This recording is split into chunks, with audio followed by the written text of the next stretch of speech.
ఏదైతే ముఖ్య అనుచరుడు, ఏదైతే క్యాషియర్, డ్రైవరు, మధుతో అత్యంత సన్నిహితమైనటువంటి వ్యక్తి రమేష్ చెప్పిండు. ఏం చెప్తున్నాడు? నేనే సాక్ష్యం, నా ముందు మంగ్లీ గారిని ప్రవేశపెట్టండి, మంగ్లీ గారి పాత్ర లేనప్పుడు మంగ్లీ గారు నా ముందు ఎందుకు వచ్చి మాట్లాడడం లేదన్నాడు. మరి మంగ్లీ గారు దీనికి రావాలి కదా, నీకు చాలా గొప్ప పేరు ఉంది తల్లి, నువ్వు కడిగిన ముత్యంలా రావాలని చెప్పేసి మా సంపత్ నాయక్ గారు కూడా, మా నాయకుడు కూడా అదే మాట్లాడుతున్నాడు, నేను కూడా అదే అంటున్నా, మా సిస్టర్, మా ప్రత్యూష రాతో కూడా అదే అంటున్నావు. కానీ నువ్వేమంటున్నావు? నా గురించి చాలా గొప్పగా మాట్లాడండి అని మా చెల్లె, మా ప్రత్యూష రాతో ఫోన్ చేస్తున్నావు. మా అన్న ఫోన్ చేసి సంపత్ నాయక్ గారు నాకు ఎటువంటి సంబంధం లేదు మధు గారితోనని నువ్వే చెప్పి మా గురించి గొప్పగా మాట్లాడమని చెప్పండి. సరే, నువ్వు ఒక్క బంజారా బిడ్డనే నా దేశాన్ని, ఈ గిరిజన బిడ్డని పరిచయం చేపించిన అంటున్నావు. మొదటి నుంచి నేను మొత్తుకుంటున్నా, నేను విజయవాడలో ఉన్నా, మంగ్లీ గారిని ఆ రోజు చెప్పిన మీరు నాకు కాల్ చేసేటప్పుడు నిజాన్ని మీరు భయంగా మాట్లాడండి అన్నా. మధు నీకు తెలుసా అంటే తెలవదు. ఇవన్నీ సాక్ష్యం కాదా? ఇది సాక్ష్యం కాదా? మధ్యలో ఉన్నది ఎవరు? ఇంకా ఈ ఆమీర్ పటేల్ అనే వ్యక్తి గురించి మీకు చెప్తే కళ్ళు నిద్రపోతాయి. ఇన్స్టాగ్రామ్ లో ఒకటి చూడండి, నిజాలు బయటకు వస్తాయి. నిజానికి బలం ఎక్కువ. అరే మీకే చెప్తున్నా, నిజానికి బలం ఎక్కువ. మీ పేరు తీసుకునే ఆ స్థాయి కాదు మీది. నిజానికి బలం ఎక్కువ, నిజాయితీకి పొగరు ఎక్కువ. నిజాయితీతో ఉన్నాం కాబట్టే ఇవాళ ఈ విధంగా ఉన్నాం. సో నేను ఒకటే చెప్తున్నా, మోసపోయింది మీరు ఇవాళ విక్టిమ్ కారు వాడకండి దయచేసి. 52 తెలుగు రాష్ట్ర ప్రజలను ఒకసారి గమనించండి. కేవలం విక్టిమ్ కారు వాడుతున్నారు. ఆ విక్టిమ్ కారు వాడకండి. ఇక్కడ ఉన్నది మొత్తం లంబాడి బిడ్డలే, బంజారా బిడ్డలే. చాలా క్లారిటీ చేస్తున్నాను.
మాది వద్దిపట్ల గ్రామం, పర్మకండ, పేపల్లి మండలం, దేవరకొండ జిల్లా, నల్గొండ.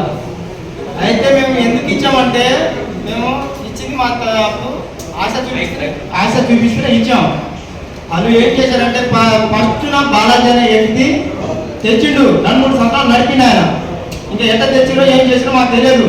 ఇంకా బాలాజీ 2-3 సంవత్సరాలు నడుపుతుండు కదా, ఇంకా వీళ్ళు మీరు ఇలా పెట్టారన్నా, మీరు చేయాలన్నా అని మా దగ్గరనే చెప్పారు. చెప్తే మేము ఇచ్చినాం. అంటే 2 లక్షలు ఇచ్చినాం, ఎక్కువ ఇవ్వలే. 2 లక్షలు ఇచ్చినాం. 2 లక్షలు బాలాజీకి ఇచ్చి మాకు బాగా ఒక సంవత్సరం వడ్డించిండు. ఇంక ఇంతలే మధు వ్యక్తి పక్కన జరిగిండు. పక్కన జరిగి ఏం చేశాడు, మన ఇంకా నెలకి ఇస్తా. బాలాజీ అనే వ్యక్తి 3 నెలల సార్లు ఎవరు ఇవ్వలే. ఈయన నేను నెలకి ఇస్తా, మీరు టెన్షన్ పడేది, నేను మంచి బిజినెస్ ఉన్నానా, మనం ఇన్వెస్ట్ చేస్తున్నా, మన గోల్డ్ బిజినెస్, మళ్ళీ రియల్ ఎస్టేట్ అన్నీ అన్నారు. అది ఎక్కడ లేని 10 రూపాయలు పెట్టండి, 50 వస్తాయని మేము ఇట్లా అడిగినాం.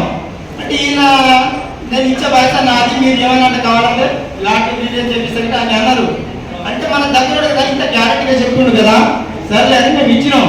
ఇచ్చి ఇప్పుడు నేను 4,42,64,000 ఇచ్చిన. నేను మీకు ఫోటో చూపించమంటే ఇట్లా చూపిస్తాను. 4,42,00,000 ఒక్కనే. అంటే నేను ఒక్కనే అంటే నేను ఒక ఏజెంట్ అంటే మధ్యవర్తికి ఇచ్చిన ఏజెంట్ అని బాధిస్తుండే, నేను బాధిస్తుండే. మళ్ళీ మధ్యలో ఏజెంట్ అయినా లాస్ట్కి వచ్చేసి అంటే నా కింద 100-150 మంది, 100-150 మంది. మేము పైసలు ఇచ్చిందే తప్పు కానీ అలా తిరిగాను మేము. మీరు ఇలా ఇక్కడ కోచర్లు ఇప్పుడు కొర్రమూట్ల వ్యక్తి ఉంది కదా, తేడా వాళ్ళకు మాకు 3 కిలోమీటర్ల తేడా. ఆయన బడ మాట్లాడుతుంది కదా, నిరుడు జనవరి 1 మీరు జనవరి కాదు ఫిబ్రవరిలో ఇంత మీటింగ్ పెట్టిండు. మీరు ఆగమైతే ఇదని మీడియా మిత్రులందరికీ నమస్కారాలు. నేను సంపత్ నాయక్ నా పేరు. అన్నకు సౌండ్ తక్కువ ఎవరైనా బ్రదర్ అన్న ఇక్కడ ఉండండి. వచ్చి ఇక్కడ డబ్బులు అమ్మని ఎవరు అడిగేటోళ్ళు లేరు. ఈ మధుకిచ్చి ఇంత మోసంలో పడ్డాం సార్. మేము చాలా వరకు మోసంలో పడ్డాం. మేము మంచిగా వడ్డీ ఇస్తున్నామా, మంచిగా చేస్తున్నా, నేను మంచిగా చేస్తున్నా కదా అని నేను అందరితో మందులతో తిరుగుతున్నా, పెద్ద పెద్ద నాయకులతో తిరుగుతున్నా. నేను నాకు మంచిగా రిలీజ్ నడుస్తుంది, మంచిగానే నడుస్తుందమ్మా. మీ పైసలు ఎక్కడ పోవు అని ఇట్లా లొల్లి అవుతుంది కదా, బాలాజీ మీద ఇట్లా లొల్లి అవుతుంది, ఇట్లా కేసులో పోతుంది కదా అని అంటే ఏమన్నారు మాకు, అమ్మ వీళ్ళు వాళ్ళు కళ్ళు వరవక వాళ్ళు వీళ్ళు బాగుపడుతున్నారని వాళ్ళు కేసు పెట్టిరు అంతే, కానీ మీకు మోసం చేయము. మేము 10 రూపాయలు బట్టి 10 మంది బతకాలి అని మేము మంచిగా చేస్తున్నాం, కానీ మీకు మోసం చేస్తలేమమ్మా మేము అని నటించింది సార్.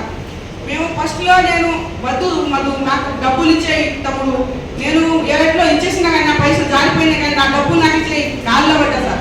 2-3 సార్లు గాల్లో పడ్డా.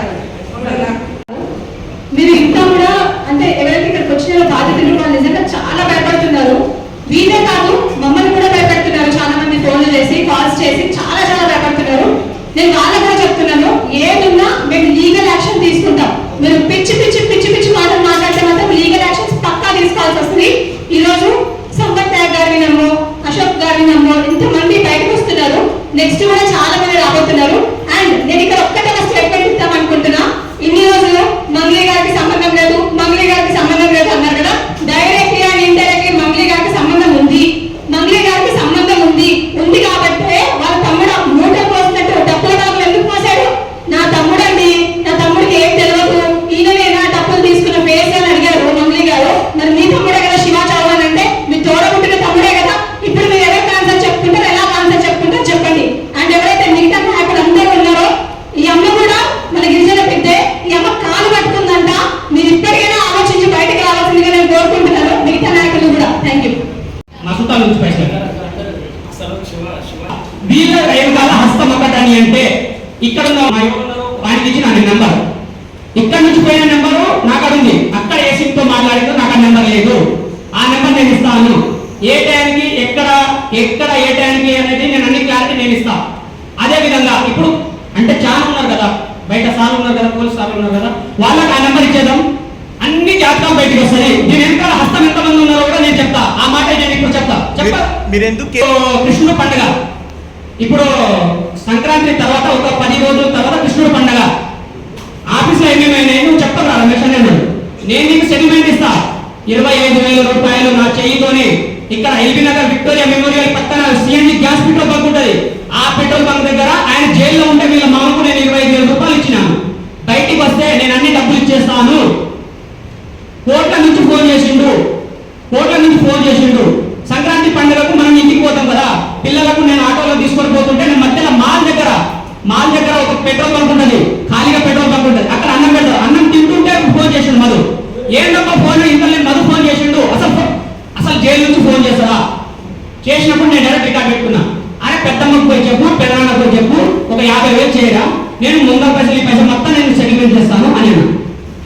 కొన్ని కారణాలుగా నేను రికార్డ్ కూడా పెట్టుకున్నా. ఆ రికార్డ్ నాకు పోయింది, కానీ ఆ నెంబర్ అయితే డ్రాప్ చేస్తా, 100% ఇస్తా. ఆ పోయిన రోజు నేను మా బాబాయ్ ఎక్కడ పోయిన రోజు ఆ సంక్రాంతి పండుగ ఎప్పుడు వచ్చి ఆ విధంగా తీస్తే కానీ ఆ టైంకి నాకు నా దాంట్లో నుంచి ఫోన్ నెంబర్ వస్తుంది. ఆ నెంబర్ నుంచి జైలు నుంచి నాకు ఫోన్ చేస్తే 50,000 చేయాలని అంటే 25,000 చేసిన నేను. అది కూడా నా తప్పేనా? ఇచ్చింది నేను తప్పేనా? వాడు బయటకు వస్తే పైసలు ఇస్తాను. కృష్ణుడు పండుగ 3 రోజులు ఉన్నా. ఫస్ట్, సెకండ్, థర్డ్ రోజు 3వ రోజు పైసలు ఇస్తానంటే నువ్వు ఇంటికి పోరా, నేను ఇస్తా, నేను ఫోన్ పే కొట్టిస్తాను నేను. 3వ రోజు నుంచి కథం జాడ పక్కలే, వాడి ఫోన్ కూడా స్విచ్ ఆఫ్, ఫోన్ లేకపోతే ఏం చేయరు.